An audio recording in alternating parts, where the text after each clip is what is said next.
Greek ಸಾಮ್ರಾಟ್ ಸಿಕಂದರ್ ಮಹಾಶಯ ಭಾರತದ ಗಡಿದಾಟಿ ಬಂದಿರುವ ವಿಷಯ ನಿನಗಾಗಲೇ ತಿಳಿದಿದೆ ಅಷ್ಟೇ.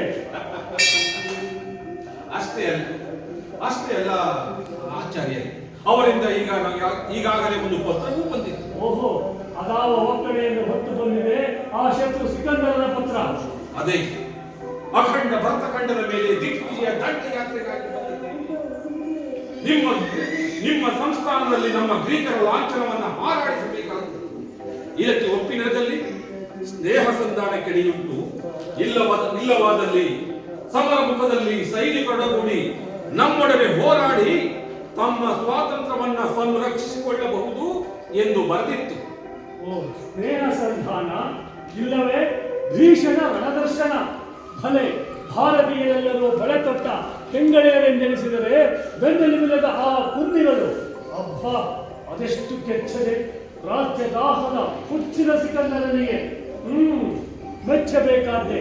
ನಮ್ಮ ಸಂಸ್ಥಾನದ ಮೇಲೆ ಗ್ರೀಕರ ಲಾಂಛನ ಹಾರಾಡಿಸುವುದಂತೋ ನಿಮ್ಮ ಮೈದವಲನ್ನು ಸುಲಿದು ನಡೆಮುಡಿ ಹಾಸಿ ನಡೆಯುತ್ತೇವೆಂದು ಉತ್ತರವೇ ಇಲ್ಲವೇ?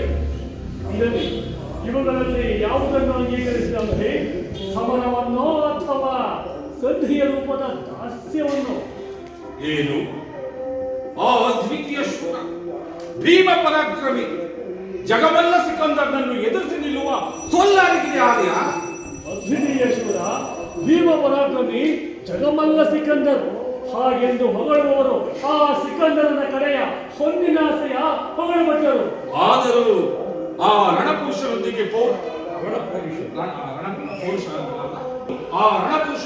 ಒಣಪೌರುಷ ತೋರಿ ನಾಶ ಹೊಂದುವುದಕ್ಕಿಂತ ಸಂಧಿಯ ಆಮಂತ್ರಣವೇ ಲೇಸುವಾಗಿದೆ. ಅಸೀಮ ಸಾಹಸಿಯೊಂದಿಗೆ ಸಮರ, ಸಾವಿನೊಂದಿಗೆ ಸರಸವಲ್ಲವೇ? ಕ್ಷತ್ರಿಯನಾದ ನಿನಗೆ ಸಮರ, ಸಾವಿನೊಂದಿಗೆ ಸರಸವೇ ಅಂಧಿರಾಜ.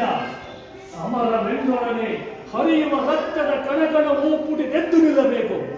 ಸಮರದ ಕರೆ ಕೇಳಿದೊಡನೆ ಹೊರೆಯಿಂದ ಖಡ್ಗವನ್ನು ಹೊರಗೆಳೆದು ಧರೆಯೇ ಬಿರಿಯುವಂತೆ ಜಯ ಬೇರೆಯನ್ನು ಭಾರಿಸಿ ಮಿಂಚಿ ನಿಂತು ಬೆನ್ನಿರುವ ಈ ಕಷ್ಟಕ್ಕೆ ಆ ವಂಚಕರ ರಕ್ತ ಸೇಚನದಿಂದ ಉಪಶಮನಗೊಳಿಸಬೇಕು. ಆ ಶತ್ರು ಮಧಾಂತರ ಮಧ್ಯದ ಕಾಲಿನಲ್ಲಿ ಮಗ್ನರಾಗಬೇಕು. ಅದಲ್ಲದೆ ಶಾಸ್ತ್ರವೀರ ಲಕ್ಷಣ, ಅದಲ್ಲದೆ ಭಾರತೀಯ ವೀರಪುಂಗವನ ಕುಲಧರ್ಮ. ಅದನ್ನು ಬಿಟ್ಟು ಅಲ್ಪನಂತೆ ಸ್ವಲ್ಪವೂ ಆಲೋಚಿಸದೆ ಸಂಧಿಯ ಸಂಕಲ್ಪಕ್ಕೆ ಮನಮಾಡಿದೆಯಂಬಿ. ಈ ಸ್ನೇಹ ಸಂಧಿ ಅಲ್ಲಗೆಯ ಜೀವಗಳ ರಕ್ಷಾಕವಚವಷ್ಟೇ. ನಿನ್ನಂತ ಕ್ಷಾತ್ರಗಳಿಗೆ ಒಪ್ಪತಕ್ಕದಲ್ಲ. ಅಂದರೆ ಈ ಎಂಬಿಯನ್ನು ನಂಬಿರುವ ಅಸಂಖ್ಯಾತ ಸೈನಿಕರನ್ನು ಆತ್ಮಾರ್ಪಣೆಗೆ ಗುರಿಪಡಿಸಲಿ, ಪ್ರಜೆಗಳ ಅಕ್ಷಯವಾದ ಹದುರಕ್ಕೆ ಕೊಡುಗೆ ಪೆಟ್ಟು ನೀಡಲಿ, ನಿರಪರಾಧಿಗಳಾದ ನನ್ನ ಯೋಧರನ್ನು ಶತ್ರುವಿನ ದಾಹ ಪೀಡಿತವಾದ ಖಡ್ಗಕ್ಕೊಪ್ಪಿಸಿ ಅವರನ್ನು ರಕ್ತದ ಪ್ರವಾಹದಲ್ಲಿ ದೂಡಲಿ. ಹೇಳಿ ಆಚಾರ್ಯರೇ, ಹೇಳಿ, ಈ ಸಂಧಿಯ ನೆಪ ಸ್ನೇಹ, ಶಾಂತಿ, ಆಕಾಂಕ್ಷೆಯಿಂದಷ್ಟೇ. ಓಹೋ, ಸ್ನೇಹ ಶಾಂತಿ ಆಕಾಂಕ್ಷೆಯಿಂದ ಒಪ್ಪಲಾರೆ. ಈ ನಿನ್ನ ಭೌತಿಕ ದೇಹದ ರಕ್ಷಣೆಯನ್ನು ಬದುಕಬೇಕೆಂಬ ಹುಚ್ಚು ಹಂಬಲದಿಂದ, ಅಂಧ ವ್ಯಾಮೋಹದಿಂದ ಆ ಮಧಾಂಧ ಸಿಕಂದರನ ರಾಜ್ಯದಾಹವನ್ನು ಈಡೇರಿಸಿಕೊಡುವೆಯ ಅಂಬಿರಾಜ. ಎಂದಾದರೊಂದು ದಿನ ಸುಡುಗಾಡಿನ ಚಿತೆಯೇರಿ ಉರಿದು ಬೂದಿಯಾಗಿ ಹುಡಿಮಣ್ಣಿನಲ್ಲಿ ಬೆರೆತು ಹೋಗುವ ಈ ಅನಿತ್ಯ ಅಶಾಶ್ವತ ಒಡಲಿನ ಮೇಲೆ ಕಿಷ್ಟು ವ್ಯಾಮೋಹ. ಸ್ನೇಹವಂತೆ ಸ್ನೇಹ, ಯಾರೊಡನೆ ಸ್ನೇಹ ಅಂಬಿ? ಸಮರ್ಥ ನಾನೆಂದು ಅನರ್ಥ ಪರಂಪರೆಯ ಮೂಲ ಹೇತುವಾಗಿ ಸ್ವಾರ್ಥ ಸಾಧಿಸುತ್ತಿರುವ ಆ ಸಿಕಂದರನಲ್ಲಿಯೇ ಸ್ನೇಹ. ಆ ವಂಚಕ ಸಿಕಂದರನಲ್ಲಿಯೇ ಸ್ನೇಹ. ಬೇಡ ದೊರೆ ಬೇಡ. ನಿನ್ನ ಬಾಹ್ಯ ಕಣ್ಣುಗಳನ್ನು ಮುಚ್ಚಿ ಅಂತಃಶಿಕ್ಷೆಗಳನ್ನು ಬಿಚ್ಚಿ ನೋಡು.